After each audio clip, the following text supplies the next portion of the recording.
Welcome in, guys. Chase, Freddie, and Quinn here for Three Bold Takes, man. The NCAA has kind of put their foot in it this time against Tennessee. Tennessee is having some NIL violations, right? And honestly, how do you have violations when there's no rules at all, basically, for it, when it's like the Wild Wild West? But apparently, it's centered around, it came out this past week, the NCAA said that they are acknowledging Tennessee for violating NIL rules around Nico. I am a Lavea. I believe that's his name, the star recruit out from California, quarterback for Josh Heupel. There's no specifics as to exactly how much money or something like that happened. But the biggest thing here is since Tennessee is just now getting off of the Jeremy Pruitt allegations this past summer, and now stepping right back into it with NIL. Tennessee returned fire, sent a letter back to the NCAA saying about how basically they do not care and that they're going to fight this no matter what. So to me, it kind of grasped at me, it kind of jumped at me, not Tennessee getting in trouble. NIL, I think a lot of people are going to get in trouble. I think the biggest thing here for me was the NCAA trying to grab reins and say, "Hey, this is my authority," and then Tennessee kind of put it out on blast and said, "No, NCAA, you guys don't have any kind of authority anymore."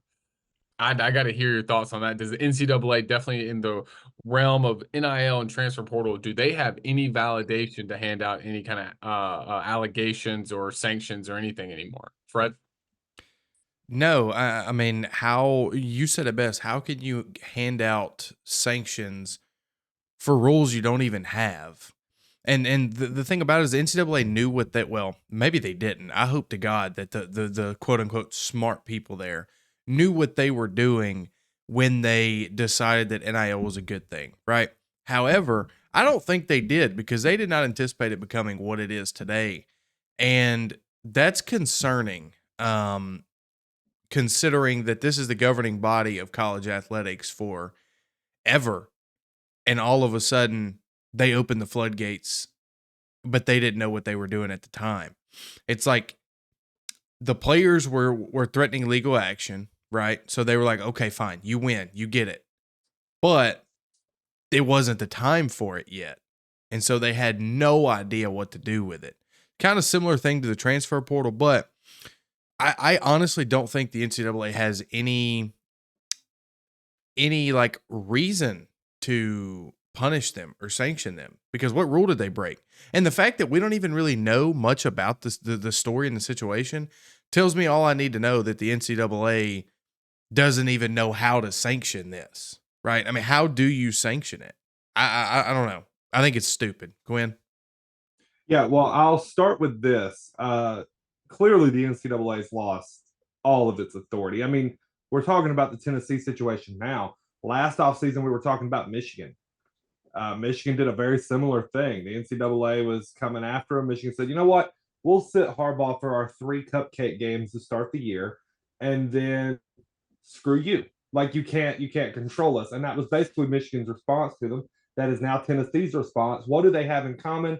One's in the Big Ten, one's in the SEC. We've already seen the Big Ten and SEC talking about pulling out and doing their own little thing. The early starts of that are already happening. Man, honestly, I sit here and I rejoice it. And the reason I rejoice it is the NCAA sat back for years making a whole bunch of money off of college athletes and pretending like it was true amateur sport. Like if you were to ask them in the words of the law or letter that they practiced, they viewed college athletics and high school athletics as almost the same thing. And let's be real, they're not. They're not even close to the same thing and haven't been since probably about the mid 70s. All right, that's when college football really started skyrocket. It had always been bigger than with radio broadcast, but with television broadcast really started booming in the mid 70s. And it's their own fault. I mean, if they weren't sitting on their high horse trying to pretend like these kids were amateurs and didn't deserve to make like money off of autographs or go ahead and get an or talk to an agent their last year of their season in college football so they could get prepared for the NFL. If they would have been more lax on stuff like that over the last 20 or 30 years and just given the small crumbs that people wanted, the big lawsuits that came down the road that forced them to just say, fine, have whatever you want, wouldn't have happened. There would have been better infrastructure in place to handle this kind of stuff, and they would still have control on the sport. They have none now. Like, let's be real. I think we're probably about 2 to 5 years out from the SEC and Big Ten leaving and forming their own professional league between their two conferences of probably about 40 teams. Like, that's where we're heading. And I don't really think there's much that's going to stop it. And this, with what happened with Michigan last season, what's happening with Tennessee right now in the offseason, I'm sure we're going to get more cases of it. Probably, I mean, I wouldn't be shocked if a big school like Texas gets some kind of allegation because of the kind of money they can throw around. And that'll be when things really hit the fan, because just the publicity that comes with a school as big as Texas. And I think it'll probably be the final nail in the coffin. But it's all just building towards this. The NCAA's done, guys. Like, they're done. Let's be honest. That's where we sit. Yeah, and I'll add this because I was looking for it while I was opening. Danny White, the AD of Tennessee, sent a letter back, and I'm just going to read this small part from it. He said, "This is obviously silly and not productive, as is blaming the membership whenever they are challenged. We need to be spending our time and energy on solutions to better organize college athletics in the NIL era, something that the NCAA leadership failed to do back in 2021." Hard hitting from Danny White in Tennessee right there. I mean, you make that public and say, we're fighting right back to the NCAA. That just clearly states the NCAA has no territory whatsoever anymore. And they've had opportunities to kind of make up, kind of like what Quinn was saying, make up some of these things, right? The NIL era hits, right? You could give Reggie Bush back his Heisman Trophy. You're still fighting against that with Reggie Bush. Hey, I don't want to do that because you did the wrong thing so many years ago, but that is cool now. The Jeremy Pruitt thing. It was literally right after Jeremy Pruitt got fired that this opened up. So the NCAA, man, it's just, and we already kind of alluded to with the Big Ten and SEC kind of forming a collective or whatever to work out the NIL and transfer portal.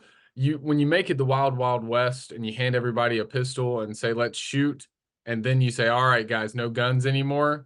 They already have the guns in their hands. It's really hard to try and take all that back, and you're not going to be able to do it if you're the NCAA. So I think the NCAA, it's, maybe not this year, because I mean, you have the college football playoff committee, that's their own thing. You have the conferences that they're their own thing. Everybody kind of governs themselves now. They don't need an NCAA governing body. And so if you're a college football fan, you're definitely entering into one of the most historic eras ever of college football, because there will no longer be an NCAA overhead before 2030 hits, I believe. I Yeah, definitely and think with 2 to 3. yeah, and I want to clarify something too. And for those of you that are viewing that may not be just college football based, that's all we're talking about here, right? Is college football. Now, the NCAA is still going to govern college basketball, college golf, college baseball. Like, that's not going anywhere. And I think where they really screwed up was when they didn't sanction the national championship of college football. Like, that's not an NCAA sanctioned sport. They don't govern it. They don't run it. They don't do anything. That's where they screwed up long time ago by not getting ahead of it early, just like they did with every other sport where, hey, this is our sport. We make the rules. You play in our championship. And if, we can decide if you don't, if you can't. And that's what the Big Ten commissioner said about Michigan, was, hey, I don't really know what else we can do. I mean, that they self-imposed this. We can't do much. The College Football Playoff Committee said we can't make decisions based upon accusations. Like, if they're legit to play, then they're going to be in our rankings. So it's a misalignment on who the head honchos are in college football right now. It seems to be the conference commissioners and the conferences themselves. But the playoff committee has a lot of say-so too, I do believe, because if they start saying, hey, you're not eligible because of X and X, like, that's when it becomes an issue too moving forward. Yeah. So All right, guys. So we just broke down the NCAA and how they probably will be broken down in the next couple years and not be a thing anymore.